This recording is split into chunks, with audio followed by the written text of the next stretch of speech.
तर 31 डिसेंबरले असं काम आलं रंगात, इंग्रजाईचं भूत घुसलं बायकोच्या अंगात, जवळ येऊन मले म्हणे ओ माय डिअर, साजरा करू म्हणे आपण आज न्यू इयर, हातात हात घालून दोघं जण नाचू मस्त,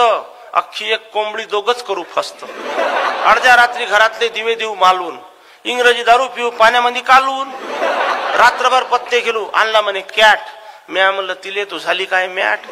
अरे भारतीय आपण, संस्कृती भारताची, रामाची लक्ष्मणाची, कृष्णाची आणि पार्थाची, चैत्र वैशाख आपलेवाले महिने, जानेवारी फेब्रुवारी इंग्रजायचे चोयने, 1 जानेवारीचा तू करू नको हर्ष, आणि गुढी पाडव्याले असते म्हणलं आपलं नवीन वर्ष. 1 जानेवारीचा तू करू नको हर्ष, गुढी पाडव्याले असते म्हणे आपलं नवीन वर्ष. पाडव्याच्या दिवशी मी तोरण बांधीन घराले, तू लागजो सकाळपासून शिरापोळी कराले, संस्कृती संग थोडीशी नाळ ठेव जोडून, आणि डोक्याला नको बांधू म्हणलं कमरेचं सोडून.